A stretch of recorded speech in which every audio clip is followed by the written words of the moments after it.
We'll start today with a presentation by Martin Isenburg.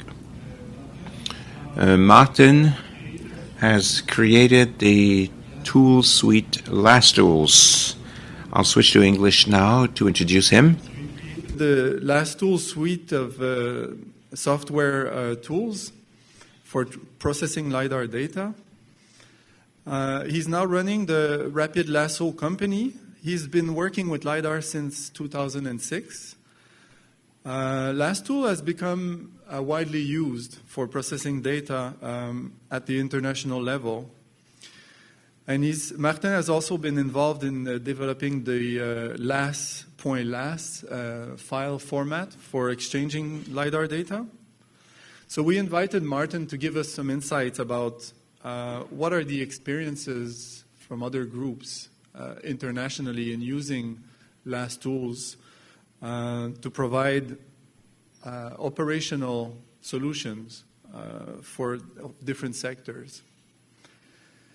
And also some of the best path forward for turning research results into operational solutions.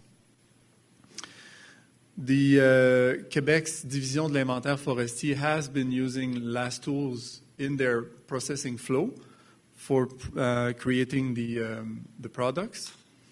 And Martin has been involved a little bit in helping them with that. So let me introduce, I think I might have advanced your presentation here.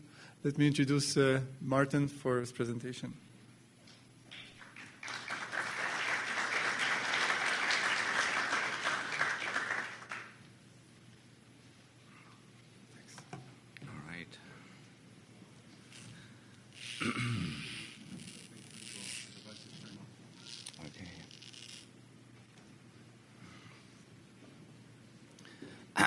Good morning, everybody. Thank you very much, Martin, for the nice introduction.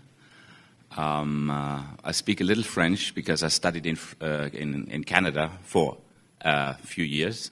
I spent 3 years at UBC, and I was taking French 101 and French 102 because I wanted to be a good Canadian. I'll talk about different countries. I focus on forestry, and I mix in LAStools, because that's sort of what I should be doing. And I have a lot of slides, so let's get started. Most of us work with discrete LiDAR points. I hear the term full waveform mentioned once in a while, but when you, in the end, work with points, it's really, that results from discrete LiDAR, it's really discrete LiDAR points that we work with. Right now, almost everybody operationally. These points are stored in the LAS format. And that is the reason that LAStools exist.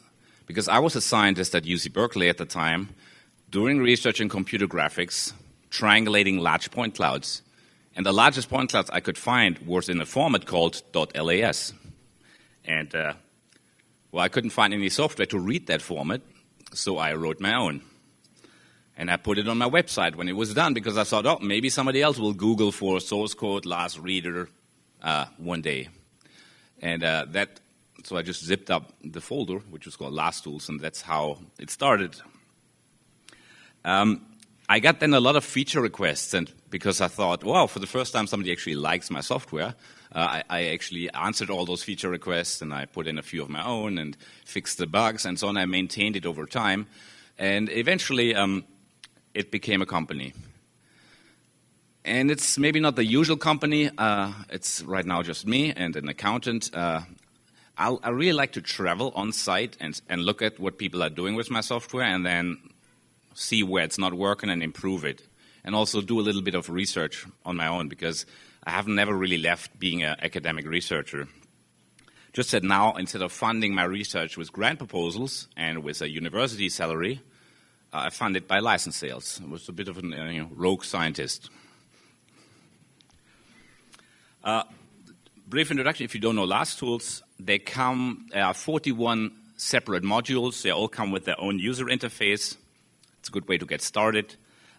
You can also use them through a toolbox in QGIS. You can use them through a toolbox in ArcGIS. Erda's Imagine toolbox is also available now. The FME is on a world tour right now, also introducing the FME extension, LAStools inside of FME. I personally like to use it in the command line. And if you really use them operationally, you want to write batch scripts, either in DOS or in Python. What should you do when you work with LiDAR? Well, first of all, you should do quality checking. You should check the quality. This chicken is just there so you get your attention, because a lot of people omit that step, and then later on they see, oh, why is this a result so weird that I just spent 3 months on? Oh, because one flight line was completely off. So I noticed that again and again in visiting people, there's a simple tool called LASoverlap that can at least do a flight line alignment check. Make sure all your LiDAR actually fits together. It gives you an overlap image so you can see if there's any LiDAR missing somewhere. And the most important part, it gives you that difference image. It codes in red and in blue where there are big differences in flight lines. This all looks more or less okay. There are a few corners where you may want to have a closer look. But what should you be looking out for? Well, here in the Philippines, they're doing a lot of LiDAR. They're scanning the whole country, block after block. So one airplane comes, and then half a year it comes back, and they scans another block.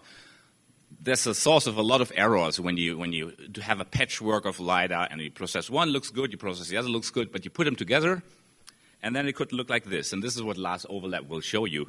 It's very instantly you see, whoa, this looks weird. Shouldn't be looking like this. So that's why it's a very easy visual tool, LASoverlap, to give you a flight line alignment check. It checks how well do the flight lines match. Because as you fly around, maybe on multiple days, maybe in multiple months, there are a lot of buttons to set right, a lot of mathematics to get right, and sometimes it's just off.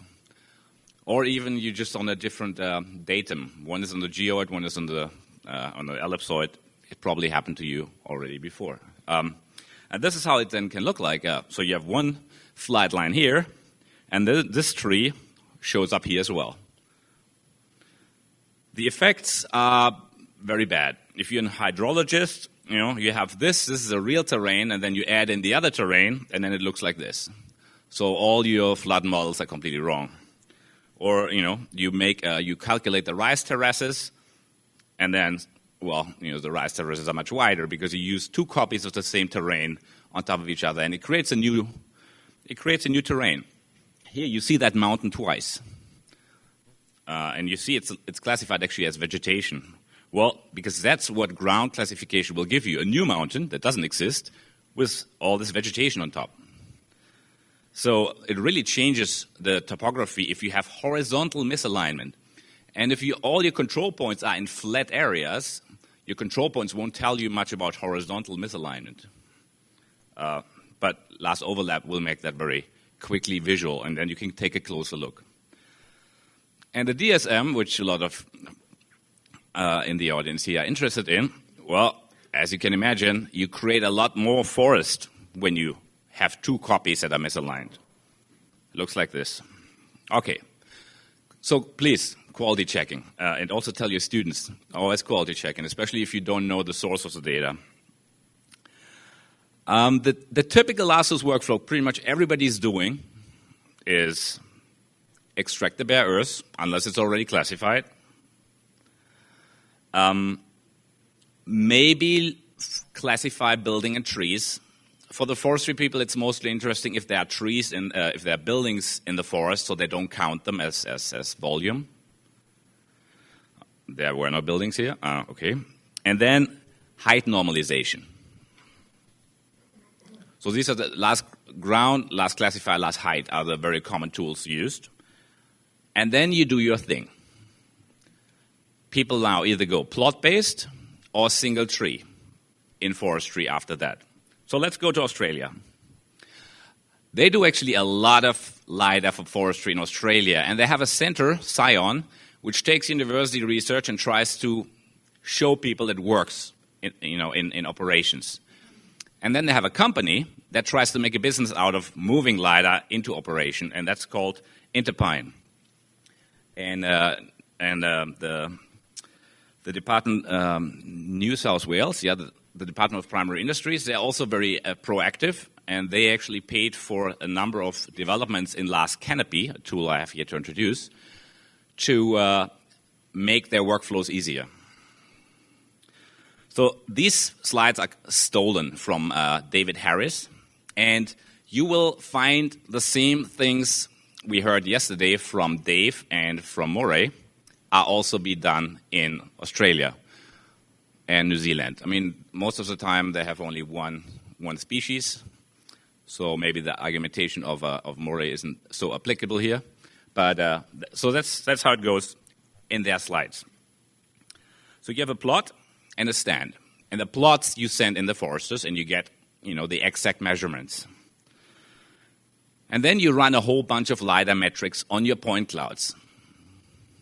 These are the LiDAR metrics that are implemented in LAStools. One of them is percentiles. And then there are a whole bunch of other ones, all based on elevation, on height above the ground, usually. Canopy cover, standard deviation, kurtosis, strata at different levels, and so on. You can, which one to use? Well, that's your job. Which one, I can compute them all, or almost all. If I don't compute them all yet, let me know. Because that's how LAStools development happen, Maybe invite me if you live in a nice place, we look at your data, we hack a little bit of LAStools together, and we have a new metric, and everybody's happy. So you run these metrics on all your example plots. Oops. And then you have the scan of your stands, which you divide up in 20 by 20 meter cells, for example. And then you apply the same metrics to your stands. For every cell, you see these square cells here, 20 by 20 meters. And then if you want to know how much is there, or you just now use k-nearest neighbor to look up what does it most look like.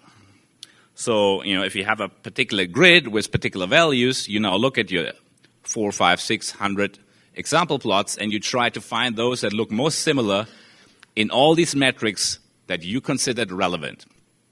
Just like we heard from Dave and from Moray yesterday. And this is how you very quickly can calculate the yield or any other inventory measurement that you want. All these metrics are computed with LASCanopy, and LASCanopy exists because the last time I was invited to Canada, Mike Wolder and Nicholas Coops invited me to keynote at Silver Laser 2012. I had no idea that Foresters use LAStools at the time. There was a Silver Laser, what's that? So I felt like I got to do something nice for them. They pay my flight, and I get to talk and eat good food in Vancouver. So I said, some of my forestry friend, Andy Hudak, actually, I asked him, which tool should I write to make the forestry people happy? And he said, write something like a fusion metrics, write a few fusion metrics at LAStool speeds, like 100 times faster. I said, okay, he gave me a bunch of metrics, like this is actually the original slide from 2012. It has percentiles, min, max, average, standard deviation. And that was my present for the Silver Laser community at the time. And since then, I have become, I think, a bit of a part of the Silver Laser community. I now go to the conference regularly and notice that LAStools is very well suited for forestry application. So the new LASCanopy, here it is. You basically load in all your tiles, and you select on the right hand all your metrics, and then you press run. And it runs on as many cores as you allocate. And then you get a lot of raster metrics. And then you do the same thing with your plots. You see these little circles, those are all your plots where you have the inventory, and you just run it again now with the option list of polygons. And then it produces the same metrics for your polygons, and then you do these procedure I told you before, that Dave told you about, that Moray told you about, that David Harris, the beautiful slides I just showed you, is performing in Rotorua at Interpine. Okay, I should talk internationally, so I can't just stay in New Zealand, Australia. So let's move to Europe. In the other thing I do, when people come to me with interesting problems that are really researchy, not just a new metric, that's a bit of an implementation gig, really researchy, then I'm interested, especially when I see relevance for the bigger LAStools community in that problem. So Anahita Khosravipur, whom I met at some conference, came to me with, she showed me pits in canopy height models. She showed me that canopy height models have these pits that have to do with how you create them, and they cause difficulties in single tree detection. And she wanted to work on that as a PhD. So she asked me if I, wanted to be her supervisor, like her external supervisor. And I found the problem very interesting. I never heard of it. So we came up with the pit-free algorithm, which a lot of people actually now use in production. I'm not talking about this algorithm, but at Silvilaser, the only forestry thing I have done, I talked about, because afterwards I was at a forestry conference. So I did one forestry thing before. I went to Tenerife and helped some forestry people to make canopy height models. So here, this is all in Spanish because it's in Tenerife, a volcanic island. This is pine stands that like to go up in flames in July and August when it's hot and all the tourists are there. So this was for forest management purposes, for fire management. So 2 weeks there, we have the whole thing processed, all the CHMs visualized. And I show it to the professor there, and he like, oh no, don't talk about this yet. This is horribly wrong, because this illustration here, meaning blue is low vegetation, red is high vegetation, going from 0 to 40 meters, that would indicate that we have 40-meter trees in Tenerife. And I've been a forester here 27 years, he said. There are no such trees. The highest one we have is maybe 25 meters, an eucalyptus tree. So I went on my first field trip. This is Alejandro, the one forester I was working with, and we're looking for these 51-meter tree. Oh, so I went to another software, of course. I tried out Fusion, ran Fusion, did the canopy height model, same thing, 51 meters. Okay, what's wrong? So we're looking for these trees, and now we found them, and now we play a game of ¿Dónde está Alejandro? So look for Alejandro in the next picture. Can you see him? He is there just for scale. So that's the place where we had the 51-meter trees, or where we misinterpreted the data to think there were 51-meter trees. Because what I found out there, and that's a question I posed at the time to the Silvilaser, do you have a way to correct for slope? If I have a tree, it's on slope terrain, the laser measures how high the branch is above the ground. Now, if the ground suddenly goes down a lot, then this branch that's standing over is much higher above the ground than the top of the tree is above the ground. So that basically doubled the height of the tree. So when we were done with the paper of pit-free canopy height models to find the treetops, I remembered that and said, well, Anahita, great, now you can find the treetops in the canopy height model, but you should check in your data. On the steep slopes, you should make systematic errors. And she had these wide trees with, with big crowns, which hang over a lot. So then she went in and looked at all the steep areas, 30 degrees, 40 degrees, and looked where she found the tree in the field work and where she found the tree by looking for, treetop in the canopy height model. And sure enough, there was a systematic displacement and a systematic height error on all those. So the result was, there was also a paper by Vega et al. On basically the same topic, came out around the same time. The solution was work on the DSM. Find the treetops in the DSM. Oh, by the way, this is how it looks like. That's why this is how normalization of a steep slope looks like. And if you see those trees don't look normal anymore, they get distorted in the normalization process when you have slopes. Because what looks like a flat plane, there was mountains that have been flattened, and then everything moves above the mountain. So now we needed pit-free digital surface models. And our previous algorithm didn't work so well for digital surface models, especially in high sloped areas. One result to take home, if you have a lot of slopes, don't trust that CHMs give you tree height. They give you canopy height, but it's less correlated to tree height. Maybe integrate slope into your metrics to account for that. And then send people on really sloped areas to do the plot. They won't like that, I guess, but, Okay, so how do you create a DSM anyways? Some people say, well, let's just, and so now we're talking about single tree detection, not plots. Now we go as fine as possible. Meaning if I have a LiDAR survey of 4 shots per square meter, I probably want to go down to 33, 25 centimeter, 50 centimeter rasters. And if I go down very fine, I can't just use the highest point because I get lots of empty pixels and I get pits. Pits is sort of when in the middle of the tree I have a very low pixel. That's because lots of pixels will go empty. So a very simple solution that's implemented in LAStools to make that a bit better than just dropping the highest points on the grid is, instead of dropping points, let's drop little disks. Because after all, a laser is not really a point anymore. When it comes from 1,000 meters above, it's more like this wide. So using a disk also makes a bit physical sense. So if we're using a disk of 20 centimeter, we're already fixing a lot of the issues, but we still have empty pixels, and we still have pits. We could now go bigger, 30, 40, 50 centimeters, and then we reduce the pits a lot. And that may work for you, but it will start to not be the reality anymore.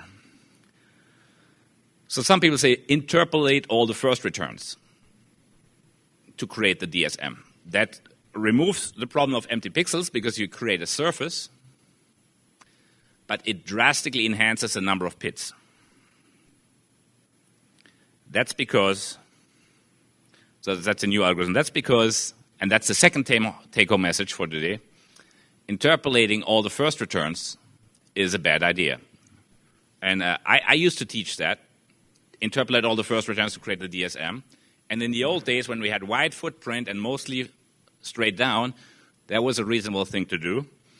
But as we have wider angles, don't even think about UAV LiDAR, which shoots in all directions. We don't even, the first return, is that not, that could be the bottom of the canopy. So why is that? Let's look at an example. So here we have one airplane shooting these laser beams. And I mark them with 1 when they are first returns. Now if I connect the first returns already here, you see we systematically create a spike because the laser was able to peak under a branch at a slight angle. Also, first returns, if you fly in Asia, often get stuck in the cloud. You remove them. Most people don't renumber the returns. So you don't use what's the second returns instead, which you should, because those hit the canopy. And if you add a second flight line, this only gets worse, because now that looks under the pass of the first flight line. So now we have 4 flight lines. Let's connect all the first returns. That's what we get. I mean, it's a bit drastic, but you get the point. So, and this is how it looks. This is a coconut plantation. You can very drastically look under coconuts, so no surprise. So instead, so we're missing this one, the second return here, and we're missing this one, and we're missing those. This would be, when I had to draw it through all the returns, this would be my ideal canopy height model, or my DSM. So first return interpolation, spike-free interpolation. First return DSM, spike-free DSM. So the spike-free algorithm, I'm not going to talk about the algorithm right now in detail, but it's basically you insert the points from top to bottom, and when the triangles, like here at the roof, when the triangles are small enough, you freeze them. So they will always be there. And if now a lower vertex, a lower point comes that's below, it will not be able to create a spike when you insert it.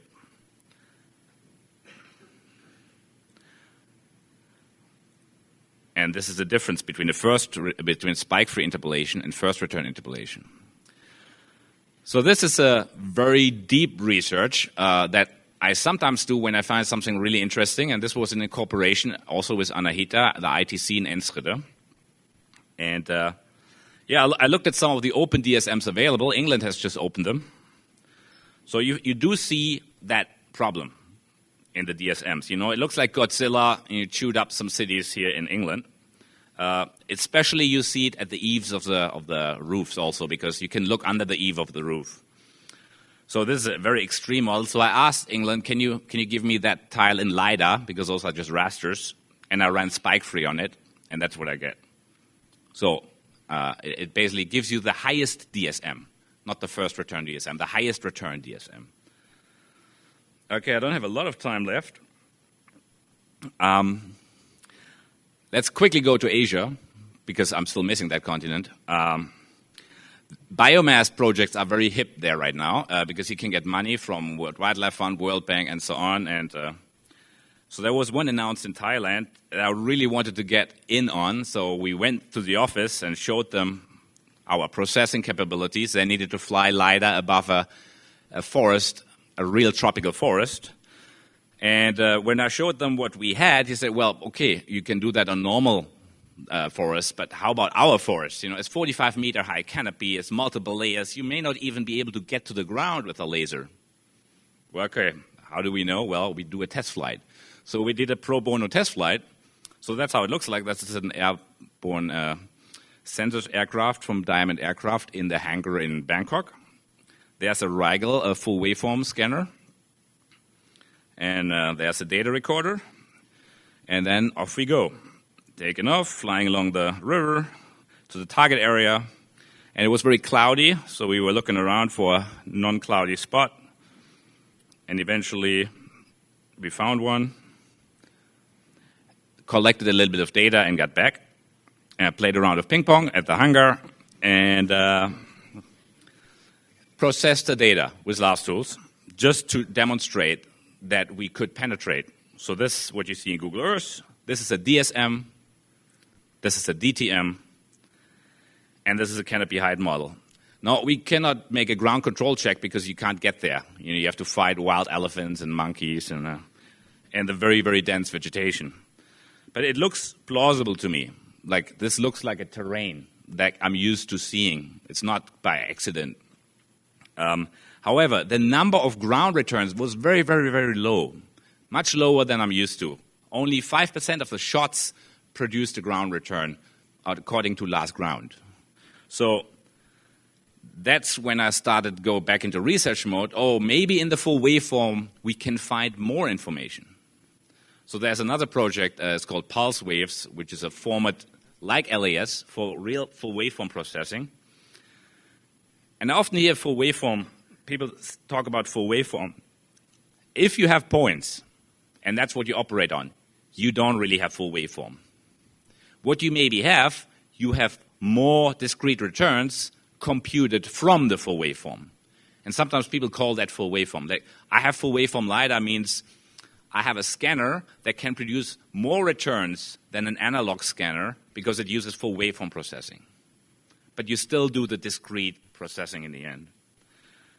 If you want to do real full waveform processing, you need the wave. And if you don't have a wave somewhere in your data, then you don't have full waveform processing like the true form. Which true form meaning that's what's recorded at the aircraft.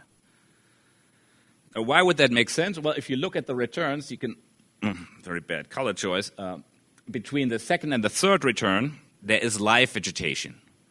The wave does not go down back to zero.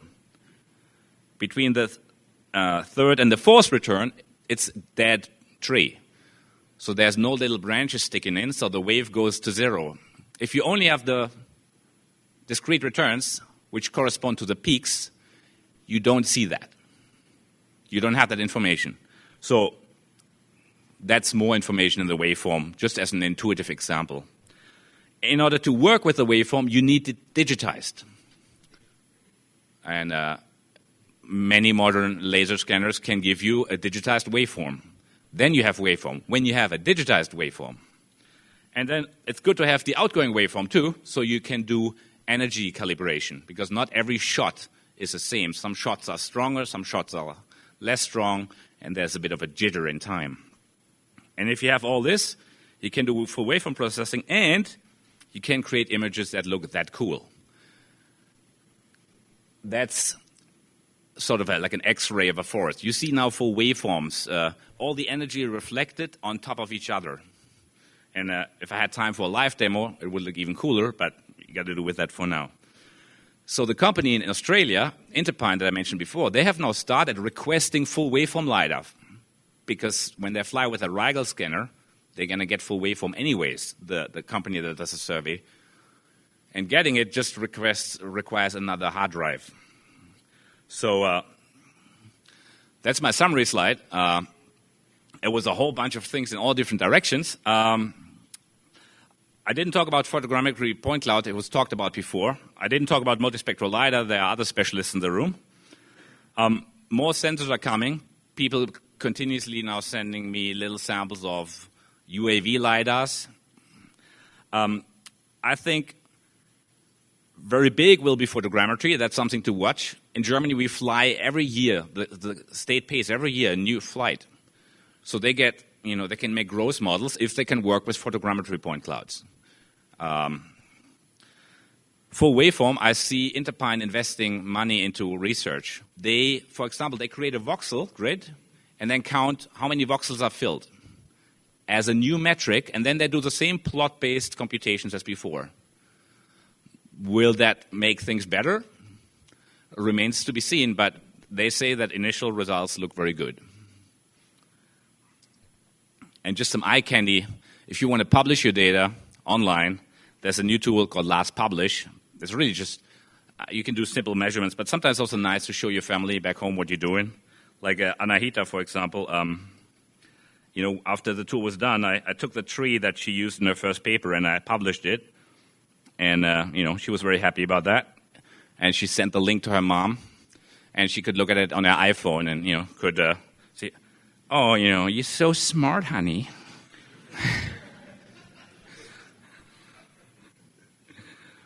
All right, and with that, thank you very much.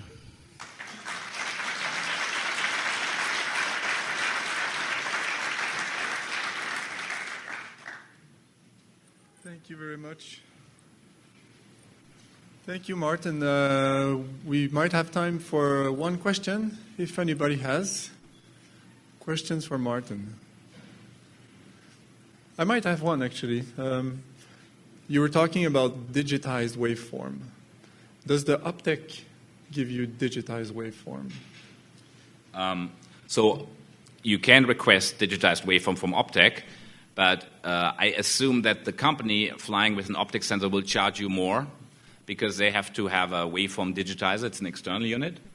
And if you have the Titan, the three spectral band LiDAR scanner, they will need one waveform digitizer for each channel, because it's sort of attached externally. In the Philippines, they're flying with an external waveform scanner, and I don't think, if you want to do it on a large scale, I think a full waveform scanner is better, because I notice that often the waveform unit breaks, stuff breaks, and if you have two boxes, it's more likely that one box is broken. You can still fly discrete LiDAR without the waveform, so they continue flying. So they now have this patchwork of, half the data has waveforms, and the other doesn't. So if you're really planning a waveform scanner, I would go with a full waveform scanner, and I could assume that more of the companies will take a deep look at digitizing the entire scanners. Yeah. Thank you very much.